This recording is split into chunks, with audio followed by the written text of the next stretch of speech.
So Doctor Who Series 11 came and went at the end of 2018, and the new direction of this latest instalment, with a new lead actor and showrunner, gave fans of the 55-year-old science fiction show something to respectfully discuss and debate over.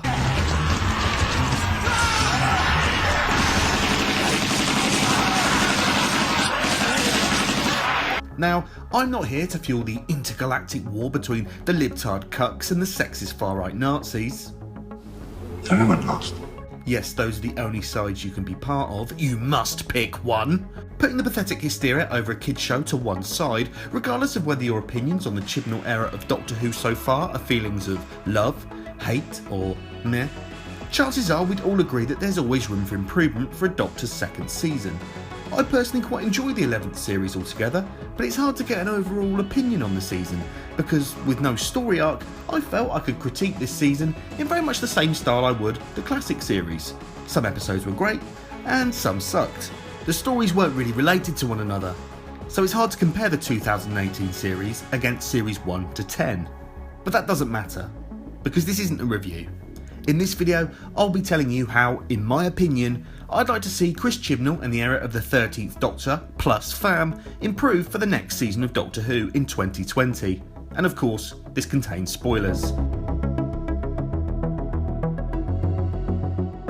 So let's start with series structure. Since the show returned in 2005, the format of the show has been pretty consistent. A series of 12 to 13 episodes, most single 45 to 50 minute stories, with a couple of two-parters thrown in and a festive special. And as mentioned just now, series 1 to 10 all featured story arcs. Some subtle, some not so subtle, and these arcs would always impact the season finale. Season 11, now with a new showrunner, Chris Chibnall, and new Doctor, Jodie Whittaker, a woman whose casting has caused no controversy in the show's fandom whatsoever, took a slightly different approach with a series of single story episodes and no story arc. So my first recommended improvement for series 12 is bring back the story arc. Now, by this I don't mean something subtle that we've seen before, such as Bad Wolf or Vote Saxon. I say let's go bigger, have an ongoing narrative throughout the whole series. Look at what shows are currently getting people hooked on television right now. From Killing Eve, You, and The Bodyguard, the ongoing storylines and strong cliffhangers keep their audience wanting to come back, wishing away their week for that next instalment, or grabbing the remote in haste to skip that "Are you still watching this?" Netflix warning as they binge from one episode to the next. With only single story episodes in series 11, every week things are tied up and the Doctor and friends all smile and fly off in the TARDIS at the conclusion of the 50 minutes.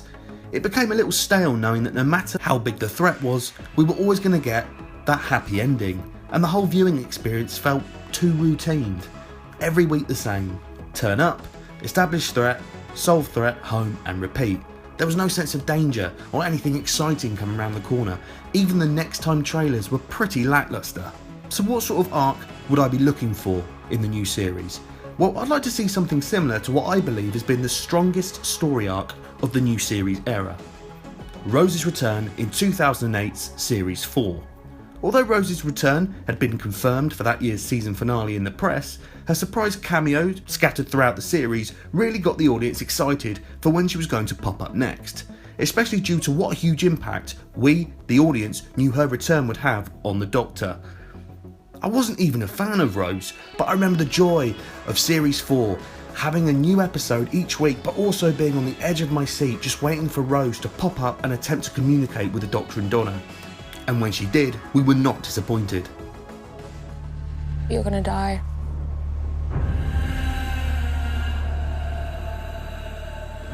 Speaking of the single story episodes, I personally like to see an end to them.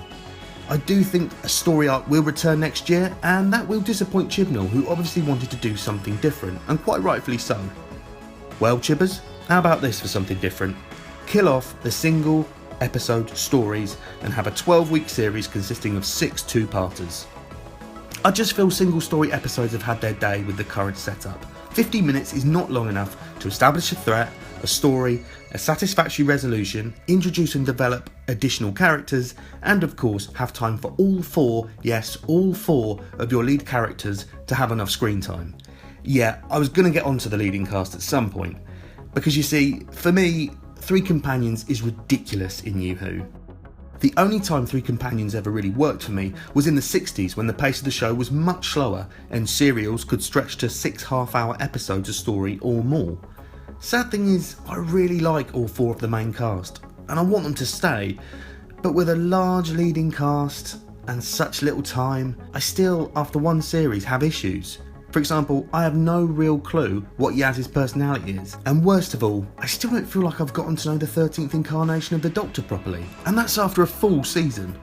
2-parters would allow more time for each lead to have enough to do, without them having to shoehorn in a stupid question or comment just to justify their existence in an episode, if they haven't said anything for a while. Don't fancy its chances. Yeah, I back us every time. If that doesn't work, then, you know, it's okay to leave a character at home for the odd story or two. Now look, I love Jodie, Bradley, Mandip and Tosin, but I feel more warmth watching them engage as actors off-set than I do in the show.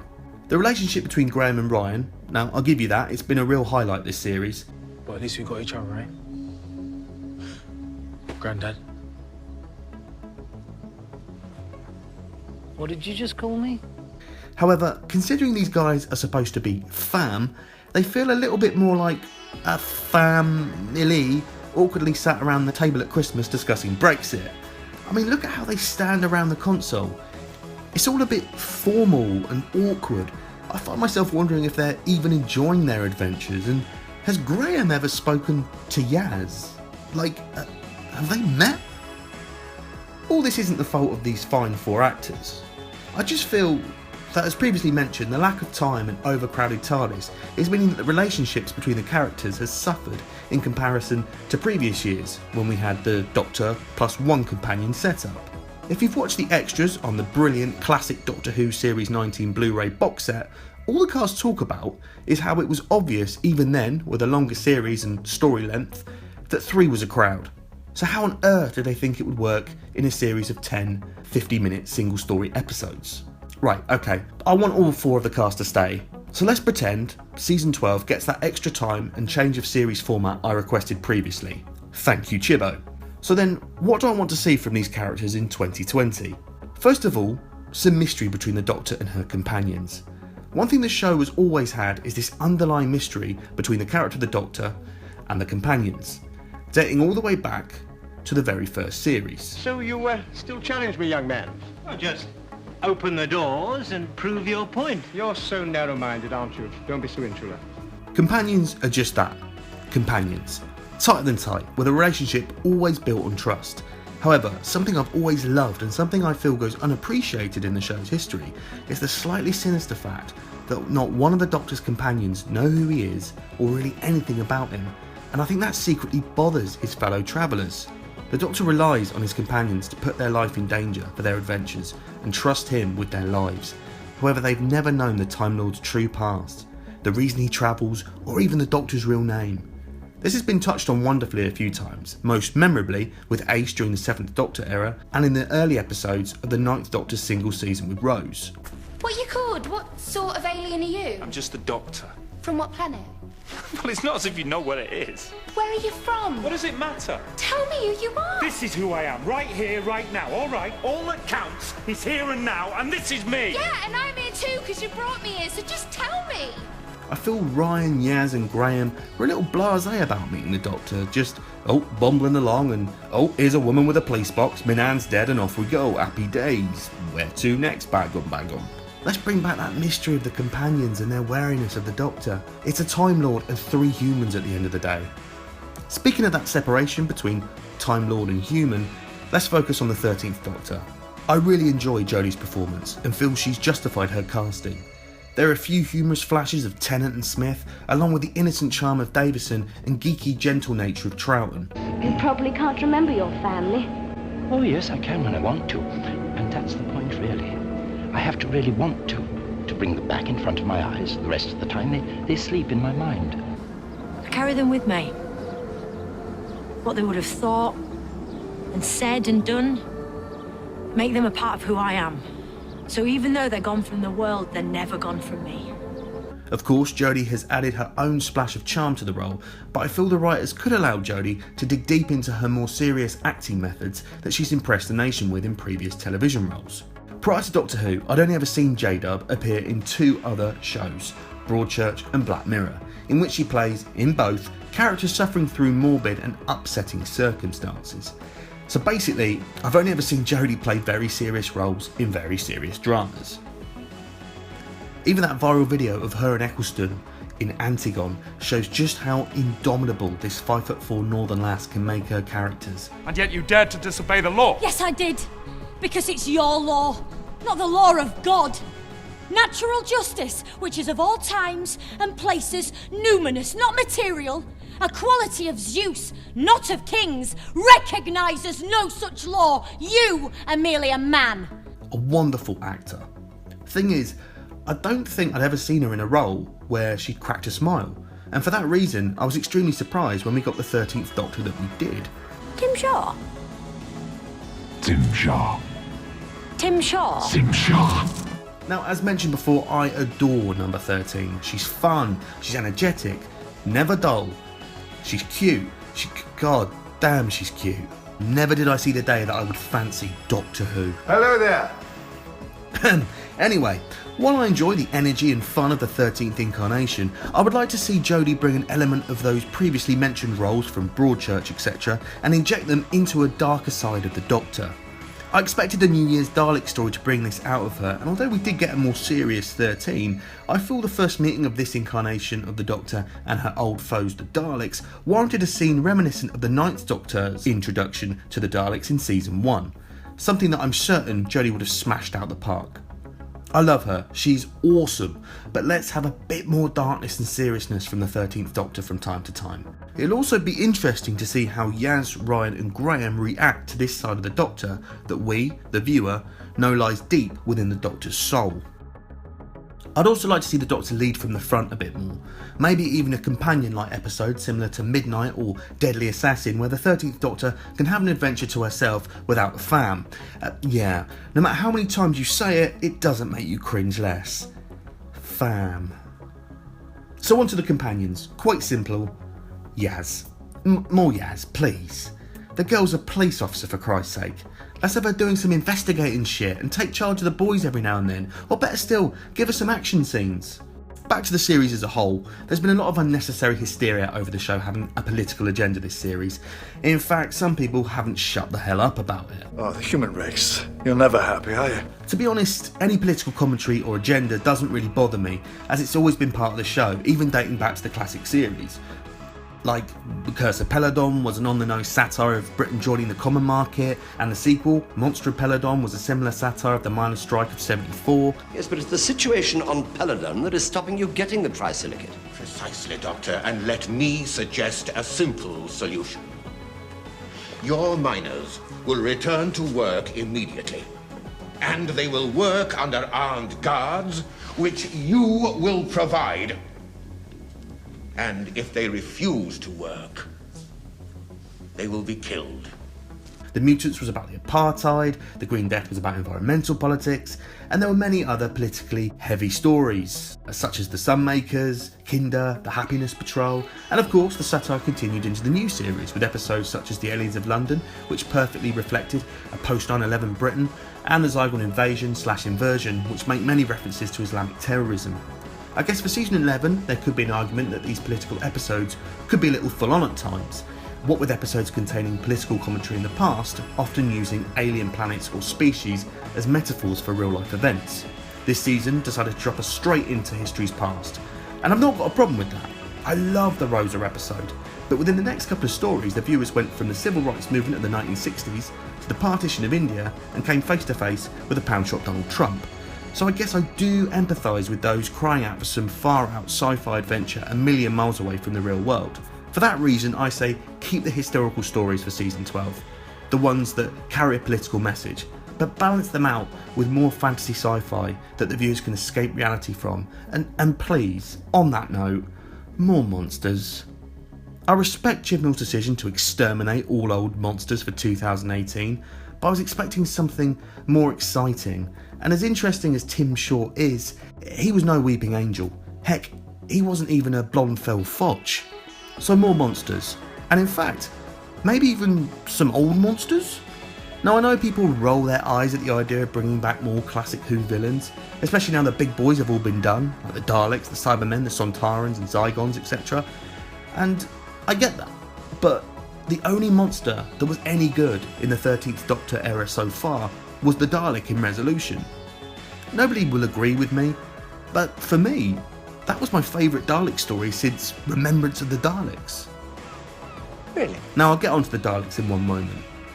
But if that's how Chibnall can write for a classic enemy, I'd love to see what he does with the Cybermen, the Silurians, or maybe even a new incarnation of an old baddie. Which baddie specifically would I like to see? Well, I'd like to see the return of the Axons, the Celestial Toymaker, the Sea Devils, or maybe even a dark gothic story with the Daemons. But that's just my preference. Although that is one other thing. I know Doctor Who is for kids, and yes, us fans like to lie to ourselves that it's a family show, but we know the target audience is for kids. It always has been.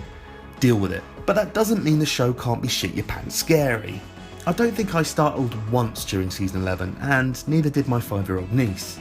We need more spooky and cheap jump scare episodes, because they're so much fun.